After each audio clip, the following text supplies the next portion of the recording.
السلام علیکم ناظرین، زه مواجد الله تاسو ګورئ زما فیسبوک او یوټیوب چینل. امید لرم چې خبرې او ژوند به مو ښه تېرېږي. ناظرین کرام، د پنډۍ د جلسې په حوالې سره یو تشویشناک خبر راغلی دی. د مری روډ او د مری روډ خوا شاته چې څومره علاقې دي د هغې بجلي یې بنده کړله او پوره پنډۍ چې کومه ده دا وخت هغه په تیاره کې ده. او کله چې د تیاره جوړیږي د هغې نه بعد یو بهانه دا جوړیږي چې دلته کیمرې چې څومره موجود دي دا کیمرې بندې دي او د دې په حوالې سره زموږ مخې ته هېڅ قسمه معلومات نه راځي. نو الله دې خیر وکړي چې په دې کې چېرته داسې نامناسبه واقعه مخې ته رانه شي. په دې در سره خبره کوم، خو د دې سره سره درته دا هم وایم چې د پولیس نوې دستې چې کومه دي دا یې هم راغوښتې دي. د پولیس د نوو دستو سره سره چې کومه وین وي هغه یې هم راوستې دي. د دې سره سره نوې چې کومه د دې سره کنټینرز دي هغه یې هم راوستې دي او هغه یې رارسول دي. یعنې راتلونکي 2-3 غنټې چې کومه دي دا ډېرې زیاتې اهمې دي د پاکستان تحریک انصاف دپاره او د دې حکومت دپاره او د دې نظام دپاره. د دې نه بعد پاکستان تحریک انصاف چې کومه دی په لاس باندې د پاسه لاس نه ږدي او خاموشه به نه پاتې کېږي، بلکې پاکستان تحریک انصاف یو نوی پلان جوړ کړی دی او هغه پلان چې کومه دی هغه زه به ستاسو مخې ته نږدم، ځکه چې موږ ډېر په مشکله باندې هغه پلان چې کومه دی د دوی نه معلوم کړی دی چې د دې احتجاج نه بعد به د هغوی څه پلان وي. هغه پلان زه ستاسو مخې ته ږدم او یقینا دغه ډېر زیات حیران کوونکی پلان به وي چې کله تاسو ته د دغې پته ولګي. د دې نه مخکې راځم، یو طرف ته خو پولیس یو تاریخ رقم کړی دی او د دې سره بل طرف ته پاکستان تحریک انصاف هم یو تاریخ رقم کړی دی. پولیس دا تاریخ رقم کړی دی چې څرنګه دوی د میدان نه تښتېدل دي. یقینا د پنجاب پولیس مخکې چېرته په تاریخ کې د میدان نه داسې نه دي تښتېدل او څرنګه پاکستان تحریک انصاف او کارکونانو چې د دوی مقابله کړله او دوی په دې خبره مجبوره کړل چې دوی میدان پرېږدي او د میدان نه وتښتېد. نو دا د پاکستان تحریک انصاف د کارکونانو لپاره یو غټه کارنامه ده او یقینا په تاریخ کې به د دې نه مخکې داسې کارنامه چېرته کړې نه وي. لیاقت باغ او مری روډ ته که موږ وګورو د دې خوا شاته چې څومره علاقې دي د دې ټولو بجلي یې بنده کړله او هلته تکه توره تیاره ده او یقینا هلته کیمرې هم بندې دي. هلته سبا که خدای دې ونه کړي خدای دې ونه کړي د الله نه به دا سوال کوو چې الله دې داسې غیر مناسبه واقعه هلته نه راپېښوي. خو که چېرته داسې واقعه وشوه نو سبا نه به دا یا په پاکستان تحریک انصاف ورچولی کېږي یا به پاکستان تحریک انصاف په دې حکومت ورچوي، ځکه چې کیمرې به بندې وي او د کیمرو کې به زموږ سره ویډیو نه راځي. یعنې دوی وایي چې دلته خو تیاره وه او په تیاره کې ویډیوګانې نه جوړېدې، یعنې کیمرې بندې وي. نو داسې الله دې ونه کړي چې داسې واقعه مخې ته راشي، خو دا توقع کېږي چې داسې واقعه کېدلو چې کومه دی څه امکان شته دی. عالی امین ګنډاپور صاحب او د هغه سره چې د خیبر پښتونخوا نه کومه قافلې راغلې دي هغه ویلی چې موږ به لیاقت باغ ته رسو او په هر حالات باندې به رسو. موږ به کوشش کوو چې نن ځان هلته ورسو، که چېرته نن دا خبره ممکنه نه شي او نن موږ هلته ونه رسو نو سبا ته به موږ خامخا رسو او هلته به موږ جلسه نه کوو، بلکې هلته به موږ احتجاج کوو، هلته به موږ د درنې شکل دی دا به موږ اختیاروو.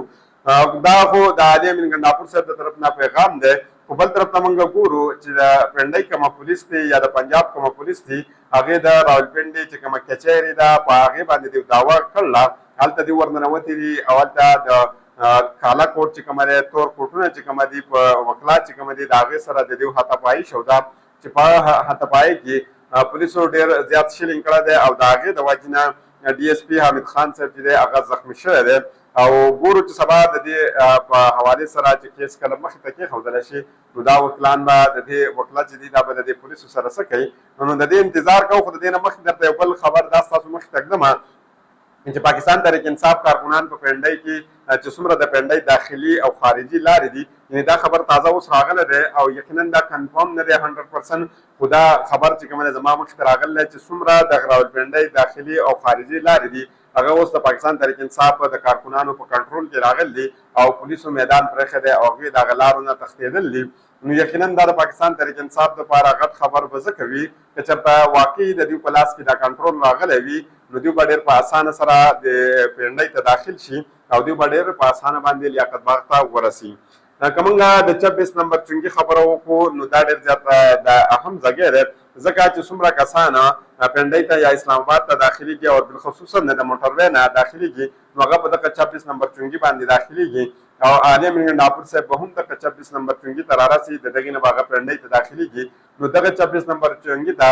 اسلام آباد د نوې د پولیسو دستې هم هلته چې کومه دي لېږلی شوي دي د هغې سره سره چې کومه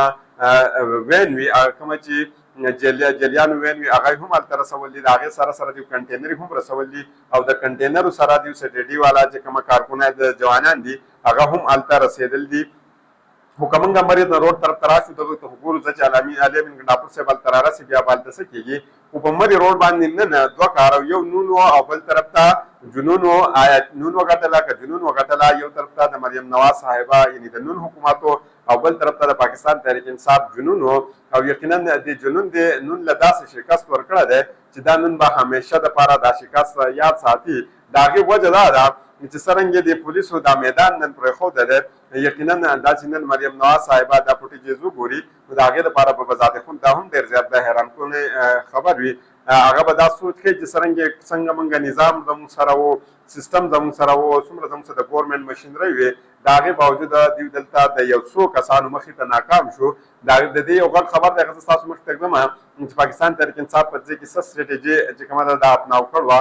څه سټرېټیجي دې جوړه کړې وه چې د هغې د وجې نه دوی معمولي مقدار کې کارکنان د روډ ته رایسته دي او د هغې هم د موجوده پولیس او نظام او سیستم د هغې مقابله ونه کړه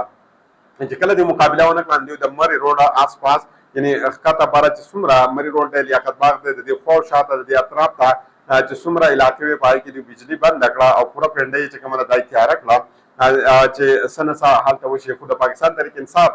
MNS چې کومه دي هغوی دا ځل ډېره بهترین سټرېټجي جوړه کړې وه او هغوی دا سټرېټجي جوړه کړې وه چې د هغې سره چې کومه قافلې راغلې وې د هغې نه داسې لږ مقدار کې کسان هغې په دې روډونو پرېښي او نورې د لیاقت باغ نه د 10 منټه او د 15 منټو په فاصله کې دننه په ګلو کې د ځان سره کېنولي او د MNS MPS چې کومه دي دا ورسره هم هلته دننه په ګلو کې ناست وو او دوی ویلې چې څه ټیم د علامین ګنډاپور صاحب سره چې د ده کومه قافله ده دا راورسي او د دې سره چې د پنجاب او د نورو صوبو نه کومه قافلې راځي چې دا پنډۍ ته راورسي نو موږ به د 15 منټو پیدل کې کومه لار ده دا به بیا موږ په اسانۍ سره چې کومه ده په دې باندې تللی شو یعنې د ګاډو ضرورت موږ ته نه وي او موږ به پیدل لاړ شو او د دوی سره به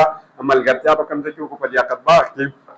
او یقینا که چېرته دوی په دې کې کامیاب شي نو د دې حکومت دپاره به دا ډېره غټ د شکست یو ذریعه جوړه شي د شکست ذریعه به ځکه جوړه شي چې دا کسان به دغلته د علامین ګنډاپور صاحب سره ملګري شي او دغلته به دوی یو غټه جلسه چې کومه ده دا به وکړي خو د دې سره سره بل د دې نه یو بل غټ خبر زه ستاسو مخې ته ږدم او یقینا په دې کې د پاکستان تحریک انصاف دپاره پاکستان تحریک انصاف د MNS دپاره یو ډېر غټ موټیویشن دی د هغې دپاره چې د موټیویشن په دې سنس کې دی